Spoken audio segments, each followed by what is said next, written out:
Johann Brandon, 31 years old and already the founder and CEO of Brandon Innovations, one of Seattle's fastest-growing tech companies, walked briskly through Pike Place Market. Rain pattered against his umbrella as he navigated through the crowded marketplace, barely noticing the colorful displays of fresh flowers, fish, and produce. His mind was elsewhere, consumed by the upcoming board meeting where he'd have to defend his controversial decision to pivot the company toward sustainable technology, a move that had several investors threatening to pull out. Thad's phone rang again. Marlene, his assistant, was calling for the third time that morning. He ignored it. Ever since the Wall Street Journal had published that piece questioning his leadership abilities, the office atmosphere had become suffocating. These morning walks were his only reprieve, the only moments where he could think clearly without the weight of everyone's expectations pressing down on him. As he passed a small coffee shop, something caught his eye. A small commotion near the entrance. A young boy, perhaps 10 years old, looking panicked and lost, asking passers-by if they'd seen someone. Most people brushed past him, too busy with their own lives to stop. Something about the child's desperate expression made Thad pause. The boy wore a blue raincoat that was a size too big, dirty sneakers, and clutched a worn backpack to his chest like a shield. "Hey there," Johann said, approaching cautiously. "Are you okay? Did you lose someone?" The boy looked up with tear-filled eyes. "My foster mom. We got separated in the crowd. She has my medication and I need to find her." "I'm sure she's looking for you too," Johann replied, kneeling down to the boy's level, remembering how terrifying adults had seemed when he was a child lost in a crowd. "Let's find someone who can help. My name's Thad, by the way." "I'm Wyatt," the boy replied, wiping his nose with his sleeve. "Wyatt Miller." As Wyatt pushed his sleeve back, Johann noticed something on the boy's wrist that made his breath catch. A birthmark, one he knew intimately.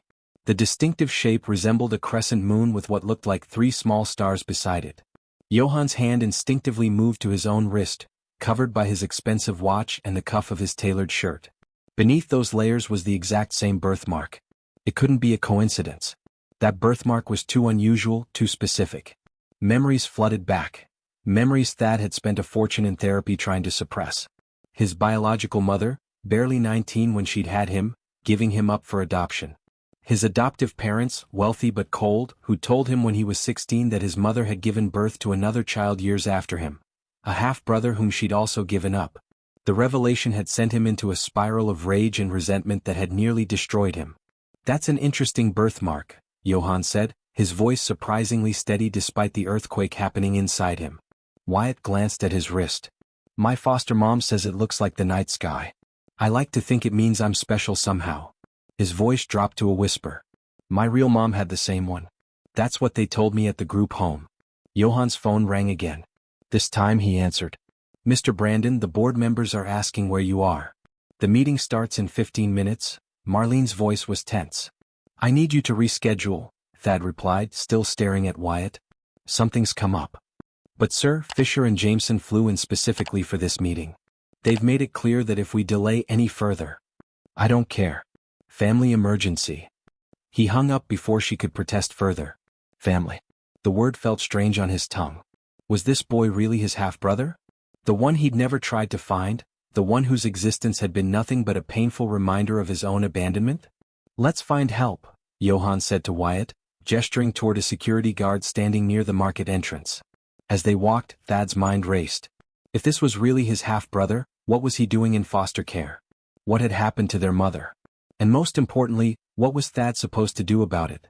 The security guard radioed for assistance while Johann stood awkwardly beside Wyatt, acutely aware of the shared blood flowing through their veins. If his suspicions were correct, he should just walk away.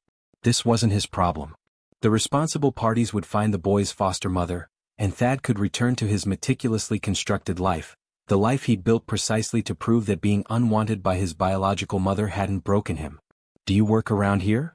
Wyatt asked, looking up at Johann's expensive coat and polished shoes. "I own a company not far from here," Johann replied. "Cool. What kind of company?" "We make technology that helps clean up the environment." Wyatt's eyes widened. "Like robots that pick up trash from the ocean? I saw a documentary about that at school." Despite himself, Johann smiled. "Something like that. We're working on ways to remove microplastics from water." "That's awesome," Wyatt said with such genuine enthusiasm that something tightened in Thad's chest.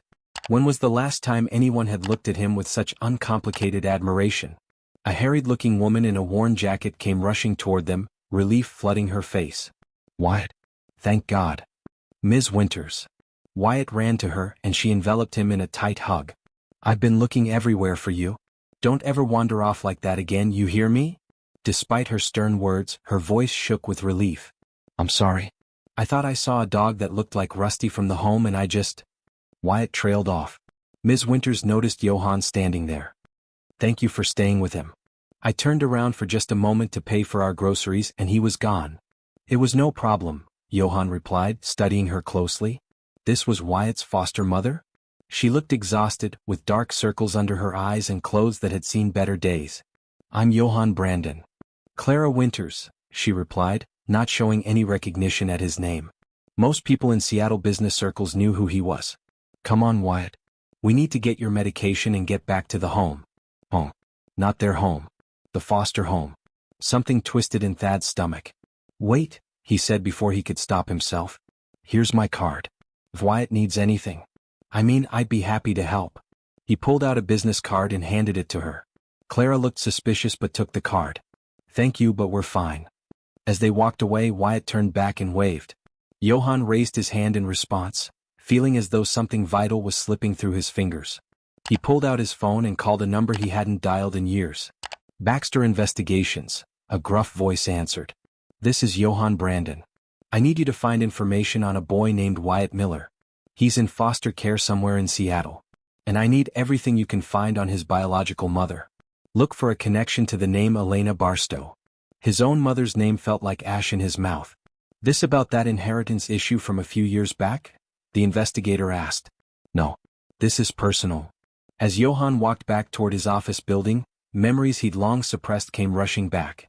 His 16th birthday, when his adoptive parents had casually mentioned over dinner that they'd received word his biological mother had had another child several years after giving him up. Apparently she kept that one for a while before social services took him away, his adoptive father had said between bites of steak. Just thought you should know in case medical history ever becomes relevant. That night, Johann had smashed every mirror in his bathroom, bloodying his knuckles and screaming until his voice gave out. Why had she kept the other child?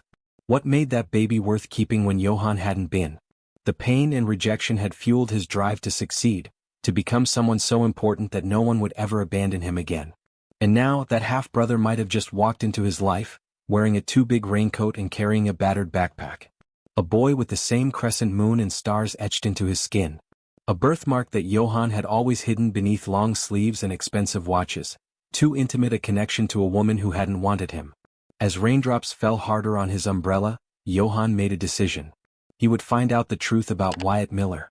And then he would decide what to do about the unwanted brother who might be the only blood family he had left in the world.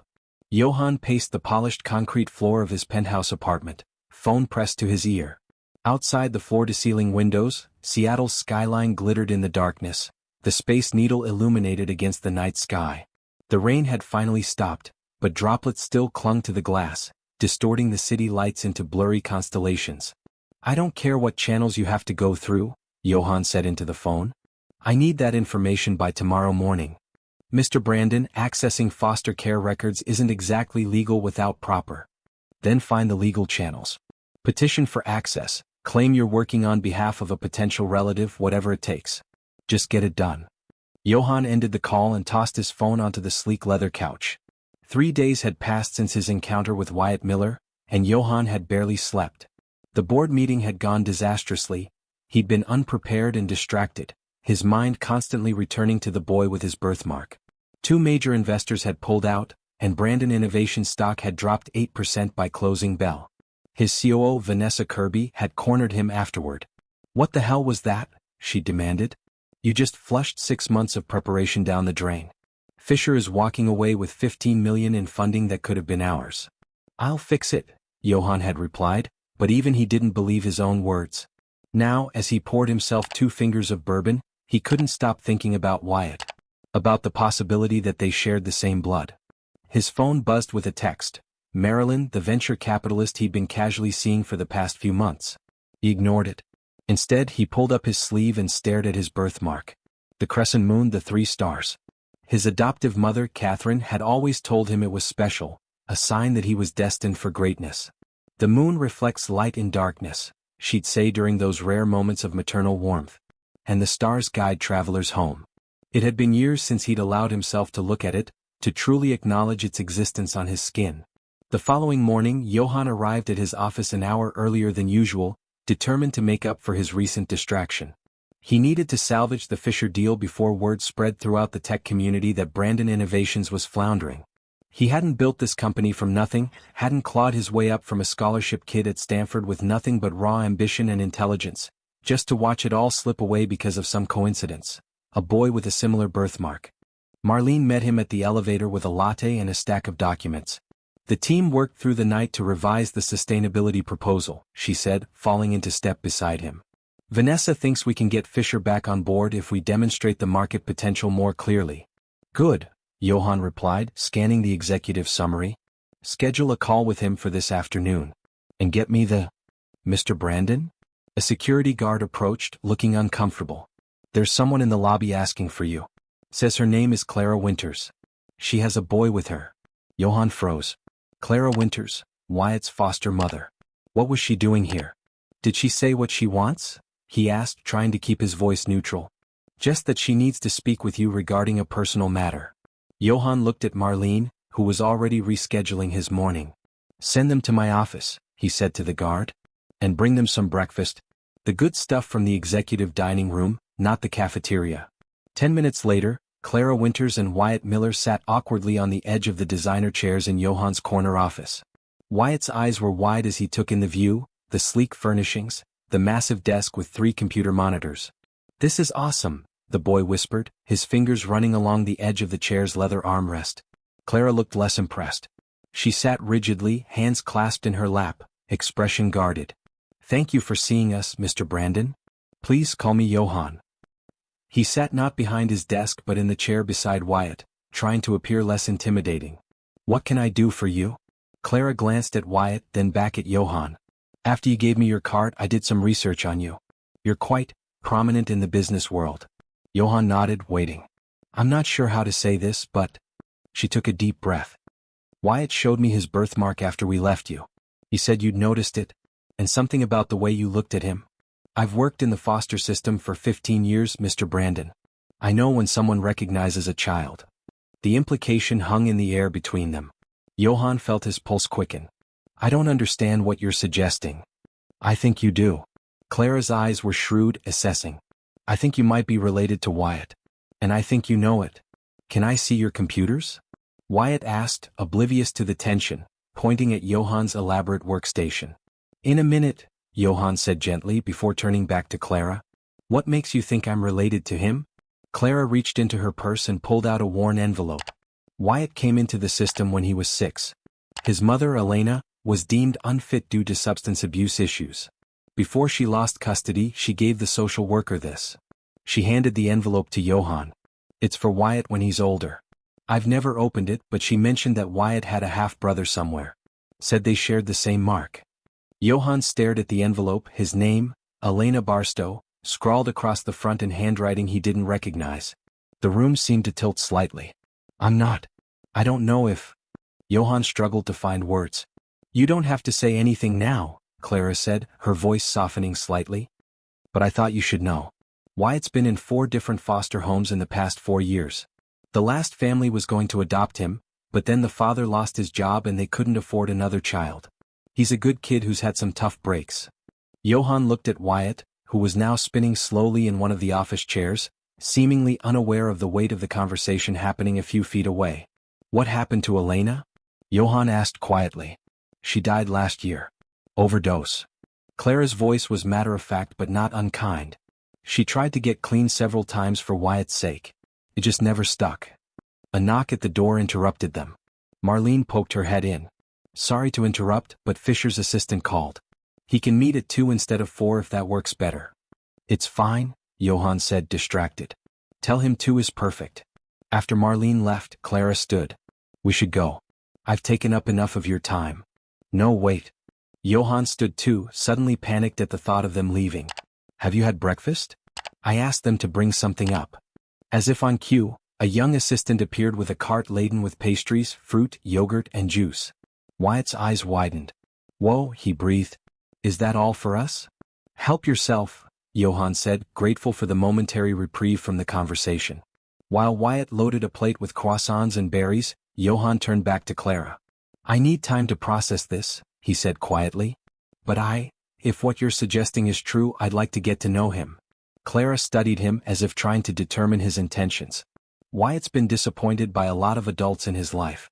If you're going to be in his life, you need to be sure. He can't handle another person walking away.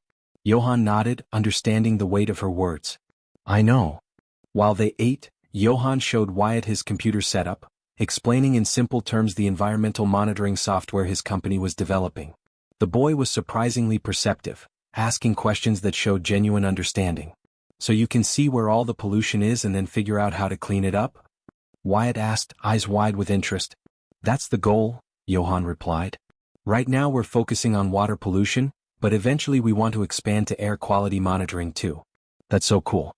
At school they told us the ocean might have more plastic than fish someday. That's really bad, right?" "Very bad," Johann agreed. "That's why we're trying to find solutions now, before it's too late." As Wyatt continued eating, Johann's phone buzzed with a text from his private investigator. "Found preliminary info on Wyatt Miller. Call ASAP." Johann's heart raced as he slipped the phone back into his pocket. "I have some meetings I can't reschedule today," he said to Clara, "but I'd like to talk more. Perhaps I could take Wyatt to the science center this weekend? If that's allowed." Clara hesitated. "I'd need to get approval from his caseworker. There are protocols." "Of course. I understand." Johann pulled out a business card and wrote his personal cell number on the back. "Call me anytime. I'll make myself available." As they prepared to leave, Wyatt turned to Johann. "Thanks for breakfast. And for showing me your computers. Nobody at school will believe I got to see the inside of a real tech company." "You can come back anytime," Johann said, surprising himself with how much he meant it. After they left, Johann canceled his remaining morning meetings and locked himself in his office. He opened the envelope Clara had given him with trembling hands. Inside was a single sheet of paper and a faded photograph. The photo showed a young woman holding a baby, her smile tired but genuine. She had the same birthmark on her wrist, clearly visible as she cradled the infant. The letter was brief. "To my son Wyatt. If you're reading this, I'm probably not around anymore. I'm sorry for that. I tried my best, but sometimes our best isn't good enough. You have a brother out there somewhere. His name is Johann. I gave him up when I was too young and scared to be a mother. I tried to be better for you, but the darkness kept finding me. You both have my mark, the moon and stars. It's how you'll know each other if you ever meet. In our family they say it means you're meant to guide others through dark times. Your brother might not want to know you, I hurt him badly by giving him away. But if you find each other, maybe you can heal what I broke. I love you, little stargazer. I'm sorry I couldn't be the mother you deserved. Mom." The handwriting was shaky, likely written during withdrawal or under the influence. Johann stared at the words until they blurred, emotions he'd long suppressed rising to the surface. Anger, grief, confusion, and beneath it all, a strange sense of connection to the boy with his birthmark. His brother. A sharp knock on his door jolted him back to reality. Vanessa stood in the doorway, her expression a mixture of concern and irritation. "The Fisher call is in 30 minutes. Are you ready?" she asked. Johann looked at the letter in his hands, then at the empire he'd built, the company that had been his entire identity for so long. "I need to reschedule," he said quietly. "You can't be serious," Vanessa replied, her voice rising. "Johann, we're hanging by a thread here. The board is already questioning your commitment after yesterday's disaster. If we lose Fisher..." "I know." Johann stood, carefully folding the letter and putting it in his breast pocket. "But something's come up that I need to deal with. Something personal." "Personal?" Vanessa repeated the word as if it were foreign. In the 7 years they'd worked together, Johann had never prioritized anything personal over the company. What could possibly be more important than saving the company you've spent a decade building? Johann thought of Wyatt's face lighting up as he explained the environmental monitoring system, of the birthmark that mirrored his own, of the mother he'd never known trying in her own flawed way to connect her sons. "Family," he said simply. "I need to take care of some family matters." The word felt strange on his tongue, but for the first time in his life, it also felt true. The Seattle Science Center buzzed with weekend activity. Families moved from exhibit to exhibit, children's excited voices echoing through the cavernous main hall. Johann stood near the entrance, checking his watch for the third time in 5 minutes. He'd arrived half an hour early, unable to sit still in his apartment any longer. The past 3 days had been a blur of legal consultations, background checks, and heated arguments with his board of directors. "You can't just disappear in the middle of a crisis," Vanessa had shouted during their last confrontation. "The sustainability pivot was your idea, and now you're abandoning ship just as we're taking on water." Johann had assured her he wasn't abandoning anything, but the truth was more complicated. Ever since reading Elena's letter, he'd been unable to focus on anything but Wyatt. The DNA test results had arrived yesterday, confirming what he already knew. They shared 25% of their DNA. Half-brothers with the same mother. A familiar blue raincoat caught his eye. Wyatt was walking toward him, holding Clara's hand, his face breaking into a wide smile when he spotted Johann. "You came," the boy exclaimed as if he'd been worried Johann might not show up. "Of course I did," Johann replied, fighting the unexpected tightness in his throat. "I've been looking forward to it all week." Clara gave Johann a measured nod. "He's been talking about nothing else since Wednesday." "The planetarium show starts in 20 minutes, Johann said, handing them their tickets.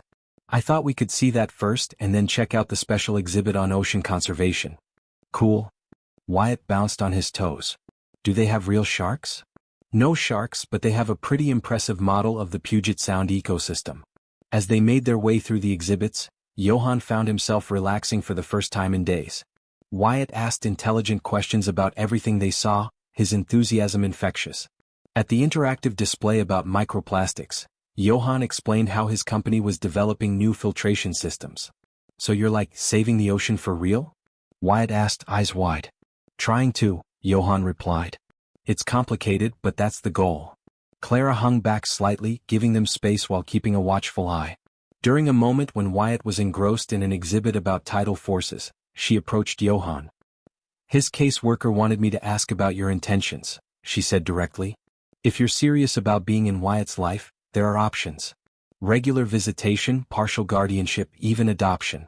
But if this is just curiosity or guilt, it would be better to step back now before he gets too attached." Johann watched Wyatt pressing buttons on the exhibit panel, his face alight with discovery. "I don't know exactly what this looks like yet," he admitted. "But I know I want to be in his life. He's family." The word still felt foreign but less so than before. In the planetarium, they sat side by side in the reclining chairs as stars bloomed overhead. The narrator spoke about celestial navigation, how sailors had used the stars to find their way home for centuries. Wyatt leaned toward Johann. "My mom used to say our birthmark meant we were celestial navigators," he whispered. "That we could help people find their way through dark times." Johann looked at him, startled. "My adoptive mother said something similar," he replied softly. "That the moon reflects light in darkness, and the stars guide travelers home." "Do you think that's true?" Wyatt asked. Before Johann could answer, his phone vibrated. He'd silenced it but left it on for emergencies. Glancing at the screen, he saw Vanessa's name. He hesitated, then put the phone away without answering. "I think," Johann said carefully, "that we decide what our marks mean for ourselves. But I like the idea that they connect us, somehow." Wyatt nodded solemnly, then returned his attention to the stars overhead. Johann found himself studying the boy's profile, searching for resemblances to the face he saw in the mirror each morning. There was something in the set of his jaw, perhaps, or the curve of his ear. But more striking were the differences. Where Johann was guarded and analytical, Wyatt was open and intuitive. After the planetarium, they visited the ocean conservation exhibit. Johann found himself watching Wyatt more than the displays, fascinated by the boy's reactions, his perspective, the way his mind worked. He'd never spent much time around children, had certainly never planned on having any of his own. The closest comparison he could make was to mentoring young engineers at his company, but this was entirely different. This was deeper somehow. "Hungry?" Johann asked as they finished the main exhibits. "Starving," Wyatt replied dramatically, clutching his stomach. They ate lunch at the Science Center Cafe, overpriced sandwiches and smoothies that Wyatt declared the best lunch ever. Clara stepped away to take a phone call, leaving them alone for a few minutes. "So," Johann said, suddenly awkward. "Is the foster home okay? Are they treating you well?" Wyatt shrugged. "It's all right. Not as bad as the last one. Ms. Winters is nice and she doesn't yell much. But they said it's just temporary until they find me a permanent placement. Oh, Johann said, uncertain how to respond. Permanent placement. The words hung in the air between them. Wyatt tilted his head. Is it true you're my brother? Ms. Winters said you might be, but she wasn't sure if I should know yet. Johann's breath caught. He'd been told by Wyatt's caseworker not to discuss the relationship until they'd established an official visitation plan, concerned about creating false expectations. But looking into Wyatt's earnest face, he couldn't bring himself to lie. Yes, he said simply. We have the same mother. I didn't know about you until I saw your birthmark. That's what I thought, Wyatt nodded, as if Johann had merely confirmed a fact he'd already accepted. That's why you've been hanging out with me, right? Because we're brothers? Partly, Johann admitted.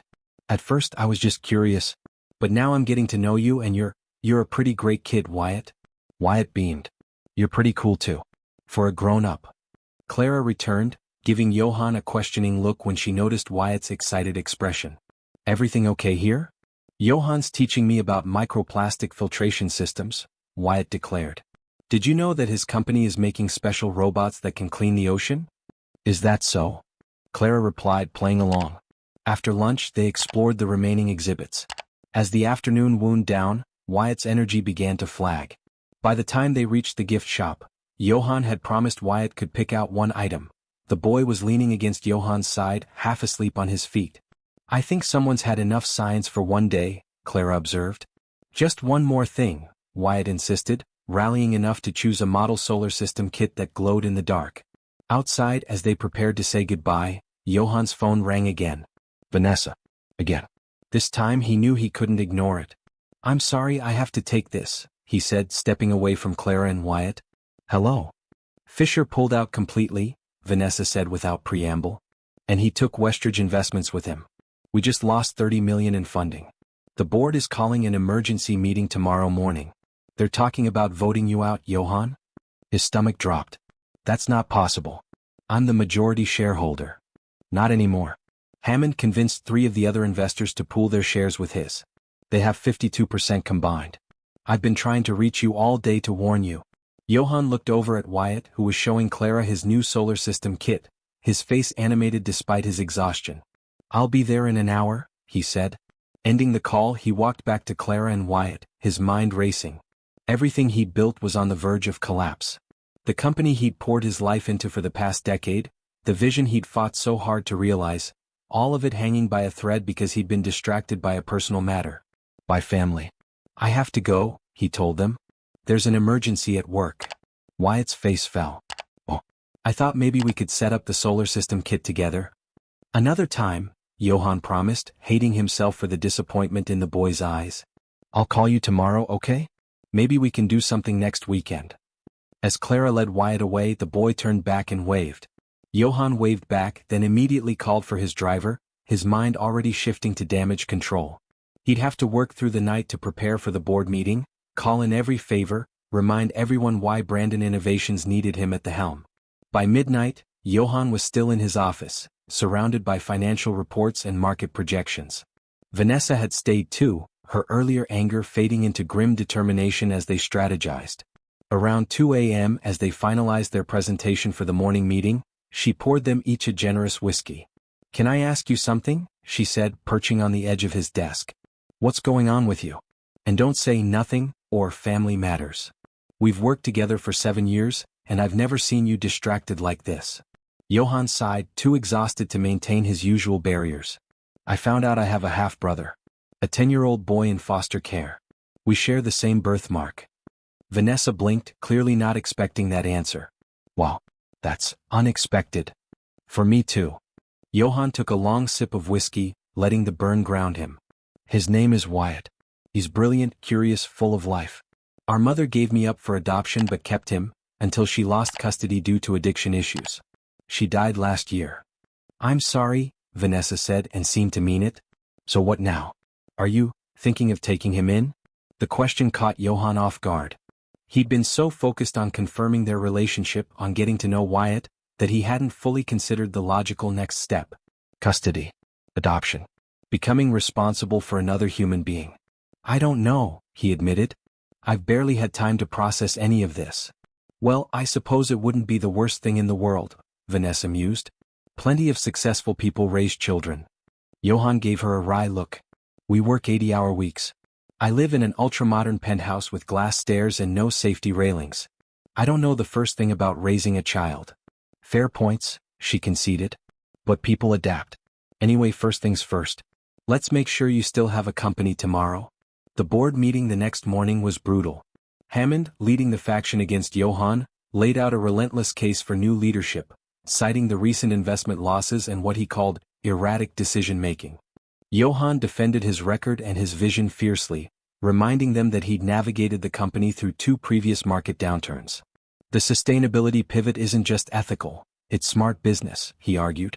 The market for environmental tech will triple in the next 5 years. We're positioning ourselves ahead of the curve. In the end, the vote was 7-6 in Johann's favor, a narrow victory that left him shaken. Afterward, Hammond approached him in the hallway. You won this round, the older man said, his voice low. But we'll be watching closely. One more misstep and you're out.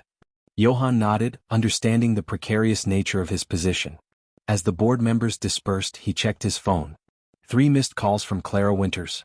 His stomach clenched. He called her back immediately. What's wrong? He asked as soon as she answered. Is Wyatt okay? Physically, yes, Clara replied, her voice strained. But emotionally, he's had a rough 24 hours. The family that was considering adopting him changed their minds. They decided to move to Portland for a job opportunity and didn't want to deal with an interstate adoption. He's taking it hard. Damn, Johann said softly. That's the second family that's backed out? Third, actually. The first one reconciled with their biological daughter and decided not to adopt after all. It happens more than you'd think. Johann thought of Wyatt's face lighting up in the planetarium, his excitement over the solar system kit. Can I see him? Would that help? Actually, I think it might. He's been asking about you. I think he's worried you'll disappear too. The words hit Johann like a physical blow. I'll be there in an hour. He found Wyatt sitting alone in the small backyard of the foster home, half-heartedly bouncing a basketball. The boy's usual energy was gone, his shoulders slumped, his movements listless. When he spotted Johann, he straightened slightly but didn't smile. Hey, Johann said, sitting beside him on the concrete steps. Rough day? Wyatt shrugged. It's fine. I didn't really want to live in Portland anyway. The casual dismissal broke Johann's heart. 10 years old and already practicing indifference as self-protection. Johann recognized the strategy all too well. It was one he perfected in his own youth. It's okay to be disappointed, Johann said gently. Or angry. I would be. Wyatt bounced the ball harder, his face tightening. It doesn't matter. Nobody wants me anyway. That's not true, Johann replied, the words coming automatically. Yes, it is. Wyatt's voice rose, sudden anger breaking through his careful control. My real mom didn't want me. She chose drugs instead. And now 3 different families have decided they don't want me either. So don't tell me it's not true. The ball bounced wildly across the yard as Wyatt stood, hands clenched into fists, tears threatening. Johann stood too, unsure what to do, how to respond. He was out of his depth here, navigating emotional territory he'd spent his adult life avoiding. But something in Wyatt's pain called to the wounded child still living inside him. The boy who'd smashed mirrors on his 16th birthday, raging against a mother who'd given him away. You're right, he said quietly. It's not fair what's happened to you. You deserve better. Some of the tension left Wyatt's shoulders. Are you going to disappear too? He asked, his voice small. Johann thought about his company hanging by a thread, about Hammond's warning, about the 80-hour workweeks and the penthouse with no safety railings. About Wyatt's face lighting up when he explained how filtration systems worked, about the identical birthmarks on their wrists, about Elena's letter and her hope that her sons might heal what she had broken. No, he said, surprising himself with the certainty in his voice. I'm not going anywhere, Wyatt. I promise. As the sun began to set, casting long shadows across the backyard, Johann and Wyatt sat side by side on the steps, talking quietly. Clara watched from the kitchen window, her expression thoughtful. When Wyatt went inside to get his solar system kit, she joined Johann outside. His caseworker is coming tomorrow, she said without preamble. There's a family in Tacoma interested in meeting him next week. Johann felt a sudden, fierce protectiveness. Another family that might back out and hurt him again? Clara's expression softened. The system isn't perfect, Mr. Brandon. But we try to find the best home possible for each child. What if? Johann hesitated, the word strange and momentous. What if I wanted to apply? To adopt him, I mean. Clara studied him, neither encouraging nor discouraging. It's a lengthy process. Home studies, background checks, parenting classes. And given your work schedule, there would be concerns about your availability. I can change my schedule, Johann said, the solution appearing in his mind even as he spoke. Step back from day-to-day operations. Vanessa's been ready to step up as COO for years. It's not a decision to make lightly, Clara warned. Being a parent isn't something you can delegate when things get busy. Before Johann could respond, Wyatt bounded back outside, the solar system kit in his arms. Can we set it up now? Please? Of course, Johann replied, pushing the conversation with Clara aside for the moment. Let's see what we've got here. As they worked together, assembling the miniature planets and suspending them from the mobile, Johann found himself thinking about the board meeting, about Hammond's threat. He'd spent the past decade defining himself by his company, measuring his worth by its success. The thought of stepping back, of prioritizing someone else was terrifying. And yet, watching Wyatt's focused expression as he carefully placed Jupiter in its orbit, Johann felt a clarity he hadn't experienced in years. This, right here, mattered more than board votes or investment deals. This connection, this chance to break the cycle of abandonment that had shaped both their lives. As dusk deepened into night, they hung the completed solar system from a tree branch in the backyard. Wyatt flicked off the flashlight, and they watched as the planets glowed against the darkening sky, creating their own miniature universe. Clara says you might have to move to Tacoma soon, Johann said carefully. To meet a new family. Wyatt's expression shut down. Yeah, I guess. But there might be another option. Johann took a deep breath. What would you think about coming to live with me? Permanently, I mean. As your adoptive father. Wyatt's eyes widened. For real? You'd want me? More than anything, Johann replied, surprised by the emotion in his voice. We'd have to make some changes. My apartment isn't exactly kid-friendly and I'd need to work less. But we could figure it out together. Because we're brothers? Because we're family, Johann said. And family should stick together. Wyatt launched himself at Johann, wrapping skinny arms around his waist in a fierce hug. Johann held him close, feeling the boy's heart beating against his own, both carrying the same celestial birthmark, the same blood, the same capacity for hurt and healing. Above them, the makeshift planets glowed like promises in the night sky. If you're enjoying this video and want more content like this, make sure to hit that subscribe button and turn on the notification bell. That way you won't miss out on any of the amazing stories/videos we have coming up. Your support really helps the channel grow and keeps us bringing you more of what you love. Thank you. 6 months later, Johann stood in the doorway of Wyatt's bedroom in their new home, a spacious lakeside house with a backyard that stretched down to the water. The modern penthouse had been exchanged for something warmer, more suitable for a growing boy. Wyatt's room was painted deep blue with glow-in-the-dark stars on the ceiling, the solar system model from the science center hanging prominently by the window. Wyatt was fast asleep, his breathing steady, one arm flung above his head. The crescent moon and stars birthmark visible on his wrist caught the moonlight streaming through the curtains. Johann touched his own matching mark reflexively, still amazed by the connection that had brought them together. The adoption had been finalized just 2 weeks ago, after months of home studies, interviews, and parenting classes. There had been skepticism from the court about a single man with a demanding career taking on a child with Wyatt's history, but Clara had become their strongest advocate, testifying to the bond she'd witnessed forming between them. Johann's phone vibrated in his pocket. A text from Vanessa, Westridge back on board. Contract signed. Sustainability division fully funded for next 3 years. You were right. The restructuring of Brandon Innovations had been difficult but necessary. Johann had stepped down as CEO, taking the role of executive chairman instead. Vanessa had assumed day-to-day operations, proving herself more than capable. The board had balked initially, but when Johann had laid out his ultimatum, accept the new arrangement or lose him entirely, they'd reluctantly agreed. Hammond had cornered him after that pivotal meeting. You're making a mistake, he'd warned. This company is your legacy. No, Johann had replied, watching Wyatt waiting for him in the lobby, nose pressed against the glass of a fish tank. He is. Now, as he quietly closed Wyatt's door, Johann reflected on how completely his life had transformed in just 6 months. His days now included school drop-offs, soccer practice, and helping with science homework. The hours were no less demanding than when he'd been CEO, but somehow they felt fuller, more meaningful. The following morning, over breakfast, Wyatt stared intently at his math homework while Johann read through quarterly reports. "Dad," Wyatt said, the still new title sending a warm current through Johann's chest. "Can we go to the lake after school today?" "Sure," Johann replied, putting down his tablet. "Any special reason?" "I want to test my new homemade water filter design. I think I figured out how to remove microplastics using sand and coffee grounds." Johann smiled. The boy's interest in environmental science had only deepened over the months. "Absolutely. I'll pick you up right after school." Later that afternoon, as they sat on the dock testing Wyatt's remarkably effective filter prototype, Johann's phone rang. It was Clara. "Just checking in," she said warmly. "How's our boy doing?" "Reinventing filtration technology as we speak," Johann replied, watching Wyatt carefully measuring the clarity of filtered water samples. "I knew you two were meant to find each other," Clara said. "Those matching birthmarks weren't just coincidence."